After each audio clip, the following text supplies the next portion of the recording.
निर्माण IAS academy के YouTube channel पर मैं आनंद कुमार सिंह आपका हार्दिक स्वागत एवं अभिनंदन करता हूं।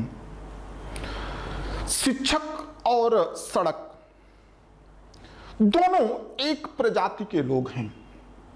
जो इनके पास से होकर के जाता है वह तो अपनी मंजिल को प्राप्त कर लेता है, लेकिन शिक्षक और सड़क दोनों जहां से अपना मंजिल शुरू करते हैं दोनों उसी स्थान पर बने रहते हैं। लेकिन अगर किसी देश का विकास हुआ है तो उस देश के विकास में जिसकी सबसे महत्वपूर्ण भूमिका है वो है शिक्षक वर्ग। अगर कोई देश विकसित देश की श्रेणी में पहुंचा है या कोई देश निरंतर विकसित होने की दिशा में आगे जा रहा है तो वो तब तक आगे नहीं जा सकता जब तक कि शिक्षक वर्ग को विशेष सम्मान प्राप्त नहीं होता है। इसलिए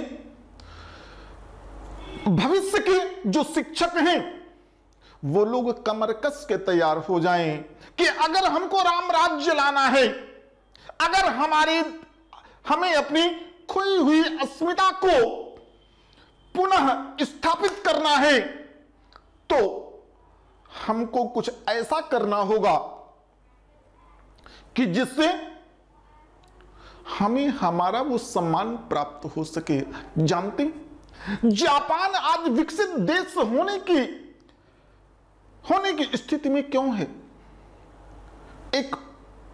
इसके बारे में सोचिए थोड़ा सा। अगर वहां के प्रधानमंत्री और एक शिक्षक दोनों की गाड़ियां जा रही हों तो प्रधानमंत्री की गाड़ी को रोक दिया जाता है, पहले शिक्षक की गाड़ी निकाली जाती है। जब इतना सम्मान किसी शिक्षक को मिलेगा तो मुझे लगता है कि वह देश अपने गौरव को आराम से प्राप्त करेगा और उस देश को विकसित होने से कोई रोक नहीं सकता, क्योंकि हमारा शिक्षक वर्ग आज निराश्रित सा नजर आता है। इसलिए सभी शिक्षक बंधुओं का मैं आह्वान करता हूं कि सभी लोग अपनी गरिमा को बनाए रखें और आने वाले समय में कुछ ऐसा करें, कुछ विशेष गेन करें जिसके कारण यह भारतवर्ष एक विशेष स्थान प्राप्त कर सके। ठीक है, क्योंकि आज प्रशिक्षित स्नातक के विषय को लेकर के हम आपके सामने हैं और मैं आपका इतिहास विषय का शिक्षक हूं, तो मैं आज एक ऐसे बिंदु को आपके बीच में रख रहा हूं जिसे आने वाले एग्जाम में 99% क्वेश्चन इससे आने वाला है। थोड़ी सी भूमिका और उसके बाद इससे संबंधित महत्वपूर्ण तथ्य ये मैं आपके बीच में रखूंगा। आपको यह पता होगा जैन धर्म के संस्थापक कौन थे आप जानते, क्योंकि आप के पास ज्ञान की कमी नहीं है, सिर्फ दिशा की कमी है और वह दिशा समय समय पर हम आपको देते रहेंगे। तो जैन धर्म के संस्थापक कौन थे आप जानते हैं? ऋषभदेव। जैन धर्म आंदोलन के संस्थापक कौन थे? महावीर स्वामी। और जहां से मैं आपको लेकर के आगे बढ़ने वाला हूं वो है महावीर स्वामी ने संपूर्ण भारतवर्ष को 11 खंडों में विभाजित करके प्रत्येक खंड को गण के नाम से जाना जाता है। प्रत्येक खंड में धर्म प्रचार की जिम्मेदारी सौंपी। इसलिए यह महावीर स्वामी के 11 शिष्य 11 गणधर के नाम से जाने गए। महावीर स्वामी की मृत्यु के पूर्व 11 में से 9 शिष्य मृत्यु को प्राप्त हुए। मात्र 2 शिष्य जीवित बचे। बस यहीं से हम आपको एक महत्वपूर्ण बिंदु की ओर लेके चल रहे हैं। तो 11 में से 9 की मृत्यु महावीर स्वामी के मृत्यु के पूर्व हो गई। मात्र 2 शिष्य जीवित बचे थे। और ये जो 2 शिष्य जीवित बचे थे, इनके नाम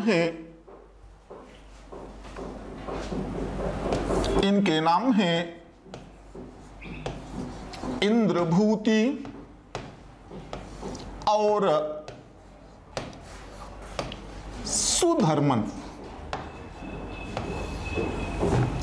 जब महावीर स्वामी की मृत्यु हो गई,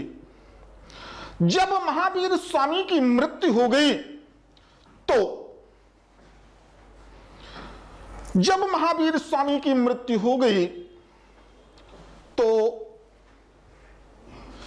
जैन धर्मावलंबियों ने कहा कि जैन धर्म की कमान किसी महत्वपूर्ण व्यक्ति को सौंपी जानी चाहिए। और महत्वपूर्ण व्यक्तियों में ये मात्र 2 लोग शेष थे। एक का नाम है इंद्रभूति और दूसरे का नाम है सुधर्मन। तो देखिए, अगर कोई 2 व्यक्ति होते हैं तो एक व्यक्ति सबसे श्रेष्ठ, एक व्यक्ति उम्र में बड़ा होता है, दूसरा व्यक्ति अनुभव में बड़ा होता है। यहां पर इंद्रभूति उम्र और अनुभव दोनों में श्रेष्ठ थे। तो जैन धर्मावलंबियों ने इंद्रभूति से प्रार्थना की कि आप हमारे धर्म के प्रधान, आप हमारे धर्म के प्रमुख व्यक्ति हैं, हमारे धर्म की प्रमुख व्यक्ति हैं, इसलिए और हमारे 24वें तीर्थंकर महावीर स्वामी के प्राथमिक शिष्यों में से हैं, इसलिए हम आपसे प्रार्थना करते हैं कि आप जैन धर्म की बागडोर संभालें। इंद्रभूति ने उनकी बात को सिरे से खारिज कर दिया। उन्होंने कहा कि जिस सिंहासन पर हमारे गुरुदेव पदासीन हुए हैं, उस गद्दी पर बैठना मेरे द्वारा उचित नहीं है, इसलिए मैं उस सिंहासन पर, उस गद्दी पर नहीं बैठूंगा। लेकिन इसके बाद पुनः जैन धर्मावलंबियों ने प्रार्थना की कि महाराज, कोई न कोई तो इस स्थान को प्राप्त करेगा ही। तो अब इंद्रभूति ने अपनी बात का रुख कुछ इस प्रकार से मोड़ा। इंद्रभूति ने कहा कि मैं पका हुआ आम हो रहा हूं, अर्थात मेरी उम्र बहुत थोड़ी बाकी बची है, इसलिए मैं चाहता यह हूं कि मेरे छोटे भाई का तात्पर्य गुरु भाई सुधर्मन को जैन संघ का अध्यक्ष बना दिया जाए। और इस कारण इंद्रभूति की अनुशंसा पर जैन धर्म का प्रथम धर्म गुरु जिसे बनाया गया, उस व्यक्ति का नाम है सुधर्मन। सुधर्मन ने अपने जीवन काल में जैन संघ प्रमुख के रूप में अपना पदभार बड़े अच्छे से संभाला। और सुधर्मन ने अपनी मृत्यु के पूर्व अपने शिष्य जम्बू को जैन संघ का अध्यक्ष बना करके इन्होंने अपना प्राण त्याग दिया। ये जो जम्बू हैं, जम्बू ने जैन संघ के अध्यक्ष के रूप में 42 वर्षों तक अपनी कर्तव्य का निर्वहन किया और कर्तव्य का निर्वहन करने के बाद जम्बू ने अपने शिष्य संभूति विजय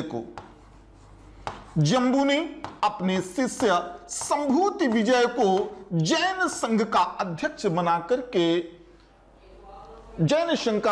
बनाकर के इन्होंने भी अपना प्राण त्याग दिया। संभूति विजय काफी लंबे समय तक जैन संघ के अध्यक्ष बने रहे और इनके दो शिष्य थे। इनके मुख्यतः दो शिष्य थे। प्रथम शिष्य का नाम है भद्रबाहु और दूसरे शिष्य का नाम है स्थूलभद्र। प्रथम शिष्य का नाम है भद्रबाहु और दूसरे का नाम है स्थूलभद्र। तो संभूति विजय, अब देखिए यहां से एक प्रश्न यहां से भी बनता है। जिस समय चंद्रगुप्त मौर्य का राज्याभिषेक हो रहा था, किस जैन आचार्य की अंतिम 100 यात्रा निकल रही थी? यहां से एक प्रश्न यह भी पूछा जाता है कि जिस समय चंद्रगुप्त मौर्य का राज्याभिषेक हो रहा था, किस जैन आचार्य की अंतिम 100 यात्रा निकल रही थी? तो संभूति विजय की अंतिम 100 यात्रा निकल रही थी, जिसमें चंद्रगुप्त मौर्य का राज्यारोहण हो रहा था।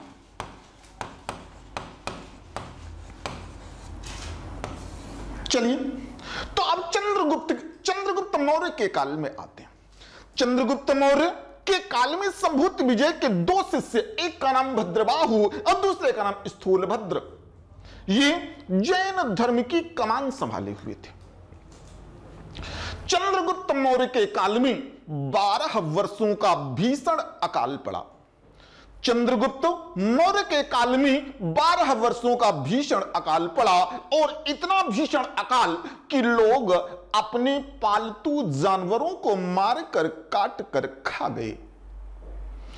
उस समय के इस अकाल की चर्चा करते हुए तत्कालीन इतिहासकारों ने लिखा है कि लोग अपने प्राण रक्षा के लिए अपने पुत्र और पुत्री को 1 किलो आटे के बदले में बेच दिया करते थे। इतना भीषण अकाल, चूंकि अन्न के दानों की संख्या कम थी और लेने वाले लोग ज्यादा हैं, इस कारण अन्न के दानों के साथ जानवरों की पतली पतली हड्डियां भी पीस दी जाती थी। तो जानवरों की हड्डी और अन्न के दानों के मिश्रण से बना हुआ आटा इस समय उपयोग किया जाता था। सोचिए, इतना भीषण अकाल। और जैन धर्म में एक मान्यता है कि कोई भी व्यक्ति, जैन धर्म में मान्यता है कि कोई भी व्यक्ति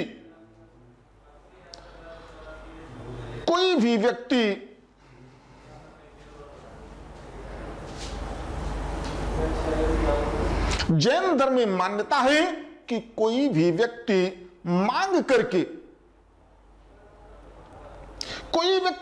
करके ही अपना भरण पोषण करेगा। अर्थात तो प्रत्येक जैन भिक्षु को भिक्षा मांगना अनिवार्य था और ज्यादा नहीं, सिर्फ 5 घरों में वो भिक्षा मांग सकता था। भद्रबाहु और उनके शिष्य जब भिक्षा मांगने के लिए जाते थे,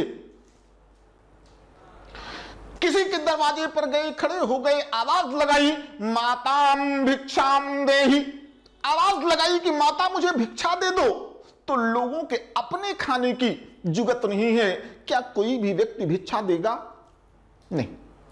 यहां पर भी वही स्थिति है। स्थूलभद्र और भद्रबाहु दोनों की स्थितियां यही है। तो जब कई दिन हो गए और इन्हें भिक्षा में कुछ नहीं मिला, तो भद्रबाहु के शिष्य भक्तों ने कहा, अपने गुरुदेव भद्रबाहु से कि गुरुदेव, हम लोग बिना अन्न के कब तक जीवित रहेंगे, कुछ ऐसा उपाय करिए कि कम से कम प्राण रक्षा तो हमारी हो सके। इस कारण भद्रबाहु अपने शिष्यों के साथ चले गए कहां? श्रवणबेलगोला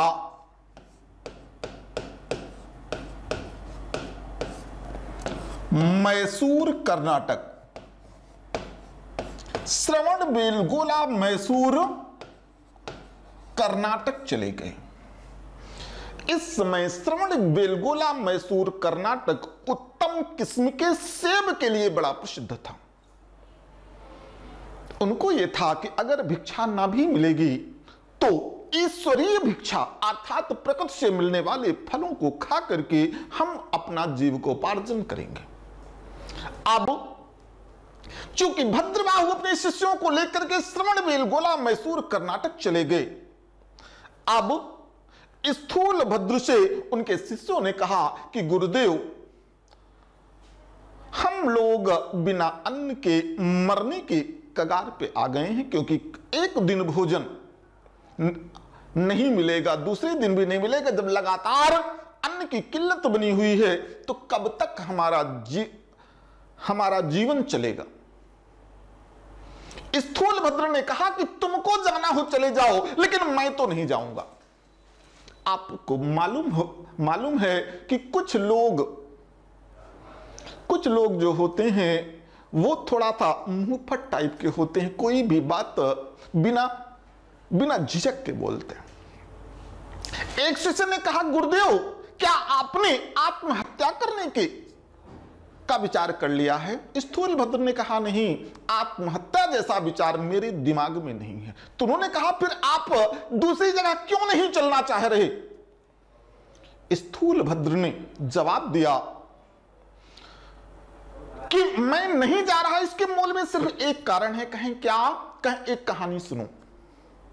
तो स्थूल भद्र ने अपने शिष्यों को एक कहानी सुनाई, वो थोड़ा सा आप भी सुन लीजिए, 2 मिनट की मुश्किल से कहानी है। स्थूल भद्र ने कहा, बेटा, एक बड़ा सा पेड़ था, और इसमें बचपन से लेकर के सैकड़ों पशु पक्षी निवास किया करते थे। इसमें बचपन से लेकर के सैकड़ों पशु पक्षी निवास किया करते थे। धीरे धीरे यह पेड़ वयस्क हुआ, फिर वृद्ध हो गया, और इसका तने से लेकर इसकी डालें तक खोखली हो गई। अब भी इसमें सैकड़ों पशु पक्षी निवास किया करते थे।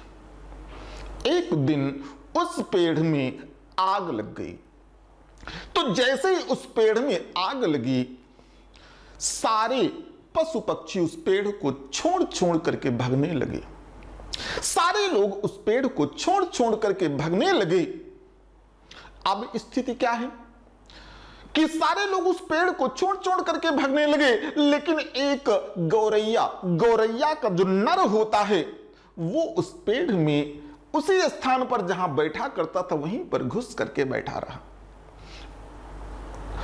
सारे लोग भाग गए। गौरैया की पत्नी जो मादा है वो खोजते हुए आई, अपने पति का हाथ पकड़ के खींचा, यहां पर क्यों बैठे हो, जल जाओगे। तो उसने कहा कि तुमको जाना हो चली जाओ, मैं नहीं जाऊंगा। क्यों? क्या तुमने आत्महत्या करने का विचार कर लिया है? नर ने कहा, नहीं, ऐसा मेरा कोई विचार नहीं है। तो उन्होंने कहा, फिर क्यों नहीं चल रहे? उसने बड़ी सुंदर सी बात कही। उसने कहा कि फल खाए इस वृक्ष के, उसने कहा कि फल खाए इस वृक्ष के, गंदे कीन्हे पात, धर्म हमारा यही है कि जले इसी के साथ। उसने कहा, मैंने इस वृक्ष के फल खाए हैं, इसकी पत्तियों में सैकड़ों बार मैंने लैट्रिन बाथरूम किया है। आज यह वृक्ष मुसीबत में है तो क्या हमें इसका साथ छोड़ देना चाहिए? मेरी आत्मा कहती है कि नहीं। अगर यह वृक्ष रहेगा तो हम रहेंगे, अगर यह वृक्ष नहीं रहेगा तो हम भी नहीं रहेंगे। ये पाटलिपुत्र के लोग उसी वृक्ष के समान हैं। इन लोगों ने अपने अच्छे दिनों में हमारी आपकी सबकी अच्छे से सेवा शुश्रूषा की है। आज यह लोग मुसीबत में हैं, तो क्या हमें इनका साथ छोड़ देना चाहिए? नहीं, हमें इनका साथ छोड़ देना चाहिए। इन्होंने कहा नहीं।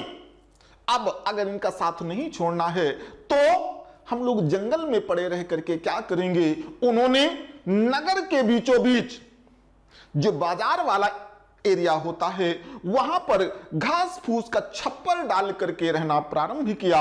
अब स्थूलभद्र और उनके अनुयायियों ने श्वेत वस्त्र धारण करना प्रारंभ किया। स्थूलभद्र और उनके अनुयायियों ने श्वेत वस्त्र अर्थात सफेद कपड़े पहनना शुरू किया। क्यों? आप जंगल में हैं तो निर्वस्त्र भी चल सकता है, लेकिन समाज में जनता के बीच में रहना है तो आप निर्वस्त्र नहीं रह सकते। इस कारण स्थूलभद्र और उनके अनुयायियों ने श्वेत वस्त्र पहनना प्रारंभ किया। अब तो इसी कारण स्थूलभद्र और उनके अनुयायी श्वेतांबर के नाम से जाने गए। किसके नाम से?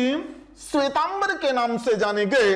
और इधर देखिए, भद्रबाहु और उनके वह अनुयायी जो श्रवण बेलगोला मैसूर कर्नाटक चले गए थे, यह लोग दिगंबर के नाम से जाने गए। किसके नाम से? दिगंबर के नाम से जाने गए। स्थूलभद्र और उनके वह अनुयायी दिगंबर के नाम से जाने गए। इस तरीके से जैन धर्म के दो संप्रदाय हो गए। एक को श्वेतांबर के नाम से जाना गया और दूसरे को दिगंबर के नाम से जाना गया। ठीक है, अब आइए, इस तरीके से हमने देखा कि जैन धर्म के दो संप्रदाय हुए, श्वेतांबर और दिगंबर। आइए इसी के आगे डिस्कस करते हैं। देखिए, यह है आपका जैन धर्म। मैंने बताया जैन धर्म के दो संप्रदाय हुए। एक का नाम है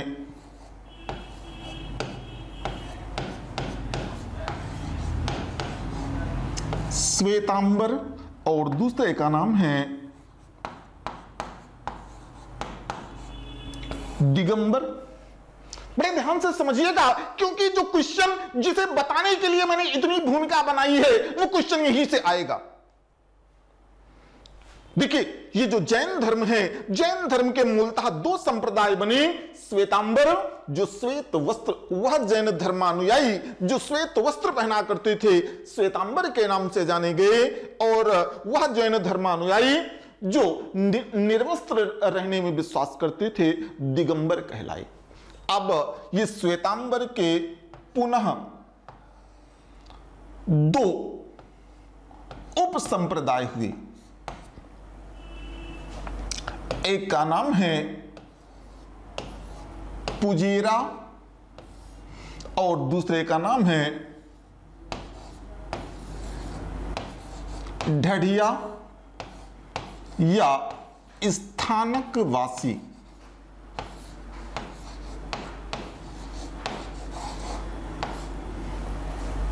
ढढ़िया या स्थानकवासी। श्वेतांबर संप्रदाय के दो उप संप्रदाय बने। पुजेरा का तात्पर्य वह जैन धर्म के लोग जो श्वेत वस्त्र पहनते थे और तीर्थंकरों की पूजा करते थे, वह लोग पुजेरा के नाम से जाने गए। ठीक है, अब दूसरा देखिए, ढढ़िया। ढढ़िया का तात्पर्य होता है श्वेतांबर संप्रदाय का वह संत जो अपना सिर मुड़वा करके रखता था, जो अपना सिर मुड़वा करके रखता था, उसे ढढ़िया के नाम से जाना गया। आपने देखा होगा कि कुछ संत ऐसे भी होते हैं जो हमेशा अपना शीश मुड़वा करके रखते हैं, और जो शीश मुड़वा करके रखते हैं उन्हें ढडिया के नाम से जाना जाता है। इसके बाद चूंकि यह लोग उसी देव स्थान में, उसी पूजा स्थान में हमेशा निवास किया करते थे, इस कारण इन्हें स्थानक वासी के नाम से भी जाना गया। तो इस तरीके से जैन धर्म के दो संप्रदाय हुए, एक श्वेतांबर, श्वेतांबर के अंतर्गत दो पुजेरा और ढडिया या स्थानकवासी। अब देखिए दिगंबर के अंतर्गत, दिगंबर के अंतर्गत जो पहला संप्रदाय है इसे तेरापंथी के नाम से जाना गया। दूसरा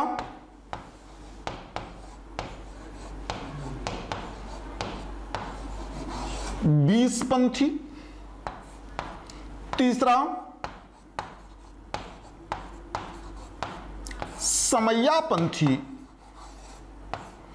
और चौथा है तरण तारण। दिगंबर संप्रदाय के चार भाग हुए। अब तेरापंथी किसे कहेंगे? दिगंबर संप्रदाय के वह अनुयायी जो तीर्थंकरों की पूजा, जो तीर्थंकरों की पूजा पर विश्वास करते थे, जो तीर्थंकरों की पूजा पर विश्वास करते थे। किसकी पूजा पर? तीर्थंकर। तीर्थंकर के बारे में जैन धर्म के जो प्राथमिक महापुरुष हैं, जो वह लोग जो तीर्थंकरों की पूजा पर विश्वास करते थे, तेरापंथी कहलाए। बीसपंथी का तात्पर्य है जो तीर्थंकरों के साथ यक्ष, यक्षिणी, यक्ष यक्षिणी, क्षेत्रपाल आदि की पूजा करते थे, वो लोग बीसपंथी कहलाए। समैयापंथी, समैयापंथी का तात्पर्य वह लोग जो समय को प्रधान मान करके, समय को प्रधान मान करके अपनी चरित्र निर्माण पर बल देते थे, समैयापंथी कहलाए। तरण तारण, इनका उद्देश्य नैतिक विचारों को उन्नत करना। तरण तारण वह लोग कहलाए जो अपने नैतिक विचारों की उन्नति पर लगातार जोर देते रहे, ये लोग तरण तारण के नाम से जाने गए। तरण तारण के पुनः दो भाग हुए, एक को गुमानपंथी के नाम से जाना गया और दूसरे को तोतापंथी के नाम से जाना गया। तो देखिए तरण तारण के पुनः दो भाग हुए, एक को गुमानपंथी, वह लोग जो नैतिक विचारों के साथ साथ, वह लोग जो नैतिक विचारों के साथ साथ जिनका प्रयास था कि हम ईश्वर की अमूल्य रचना हैं, जो स्वयं को ईश्वर की रचना में विशेष होने का दावा करते थे, वह लोग गुमानपंथी के नाम से जाने गए। और इसके बाद तोतापंथी का तात्पर्य वह लोग जिनका मानना था कि ये संसार एक रैन बसेरा है, न तेरा है न मेरा है, ये तो रैन बसेरा है। तो जो लोग इस विचारधारा के थे वह लोग तोतापंथी के नाम से जाने गए। तो इस तरीके से आने वाले समय में जैन धर्म से जो प्रश्न पूछे जाएंगे उसमें से कम एक प्रश्न इस टॉपिक से भी होगा। इसलिए आप सभी प्रतिभागी इस वीडियो को अधिक से अधिक लाइक, शेयर और सब्सक्राइब चैनल को अवश्य करें। आप सभी का मैं पुनः आह्वान करता हूं कि एक शिक्षक अगर ये चाह ले, अगर शिक्षक वास्तव में चाह ले तो वो सब कुछ कर सकता है। वो संपूर्ण भारत का भविष्य अगर किसी एक व्यक्ति के हाथ में है तो वो शिक्षक वर्ग है। इसलिए अपने आप को पहचानिए, अपने लक्ष्य को पहचानिए और पूरे मन से काम करिए। जय हिंद, जय भारत।